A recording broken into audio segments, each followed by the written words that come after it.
I'm here with Austin Drage. Hello, Austin. How are you? I'm very well, and how are you, my friend? I'm very well, thank you. What's the significance of the pen you have today? You seem to be cradling that.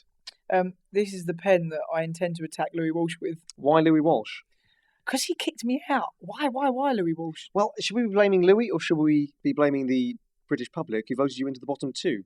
No, I think, do you know what? I think the British public, I knew they were going to vote me into the bottom two when they gave me that awful song. I think it kind of went against me. I should have stuck to my What would you guns. have gone for, Austin? I would have gone for a nice average white band number, something like Let's Go Round Again, or maybe a bit of Dan Hartman, Relight My Fire, something really sort of disco. Relight My Fire would have been good, although Will Young was on. You wouldn't want to have been compared to him because he did that version, didn't he? Did he? He did a version of Relight My Fire. It's very good. Was it? Yeah. Are you a Will Young fan? I think he's all right. How long did you actually have with Will? I think I met him all for all about 5-10 minutes. I was going to say, because it gave the impression that you'd spent hours all working together. I know. And I know. They showed little The best magic of bits. television. Yeah, but it wasn't long. You were mentored by Simon Cowell. What was he like? Was he a nice guy? Yeah, he's a nice guy, but he's very busy, and you're working more with his team as opposed to him, and that's tough. Do you know what I mean? It's tough working with people when you're not actually working with them. Because everything's a bit, gets down to the end of the line, and things that have said in the start aren't always as fresh as when they end up coming to you. Did you have his mobile phone number? Were you able to text him and say, No, I've got a problem? I wasn't. No? I wasn't. What kind of a shitty mentor was he? I was very impressed, actually. You didn't cry on Saturday night. Impressed? Did you want me to cry secretly? No, I didn't. We go on, cry. No, I didn't. I Cry, was actually, boy, cry. No, quite the opposite. I'd seen way too much of it. I thought the last thing he needs to do is cry because I slightly disliked Scott, having seen him cry.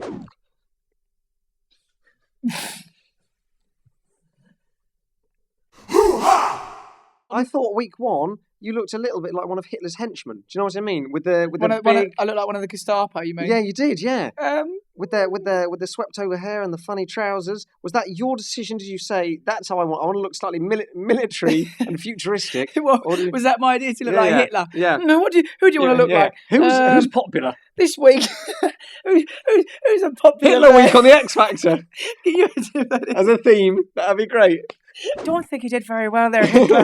Can you imagine? He'd have you shot. Was that Louis Walsh you just did then? That was a Louis Walsh. That was tremendous. I don't think he did very well there, Hitler. I didn't like the hair, and I don't think the moustache worked for you. Do you know what I mean? Yeah. Now, we are primarily a celebrity kind of gossip website. Really? We're very interested in all the stuff that was going on in the house. Can you give me any tidbits that perhaps aren't out there in the public domain? Things that were going on? What kind of tidbits? Well, I heard something. You can confirm or deny this. That I heard that Owen and Diana were having a little bit of a tonguing session at the Bond premiere. Is this true? Do you know? Didn't see it going on. Yeah. But I know they're very friendly. They're very friendly to the point where they're petting each other. I don't know about petting each other, but I know they're really, really close as friends. But not maybe more. Close as friends, maybe more. Maybe more. Dot. He's just on a picture of Hitler on his hand. You're fucking obsessed. This isn't your first stab at reality TV, if I'm correct. It's not. You did Boys Will Be Girls. Have you since then indulged in wearing women's clothes, or was it purely because you got paid a lovely fee by the production company? Do you know what? I didn't even get much of a lovely fee. I did Didn't it. you? I did it for the fact that I thought the publicity would be good for me as a vocalist. Do you know what I mean?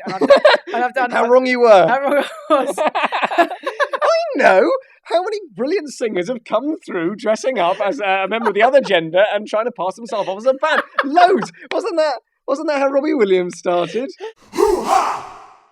In the pre-titles VTs that go on before you sing, you have got the most satisfying name to say in the voiceover voice. Why is as a that? spectator. I don't know. How do you mean? Because it goes up, your little eyes, sparkles, all that stuff. I know. Austin Drage!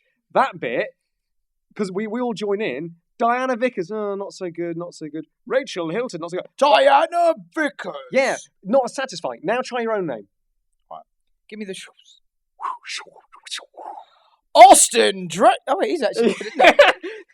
And that was only halfway. That was 50% of your name you got to there. That was quite satisfying. Yeah, Austin Drage. Maybe we could get that as a text alert. Perhaps not for yourself, because then you will look like an egotistical bastard.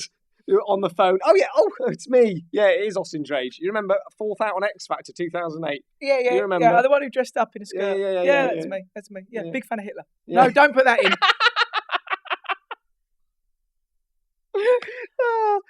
Austin Drage, thank you very much for talking to me. Thank you very much. Have a nice day. Your hand's tiny as well. Look at that, it's all tiny.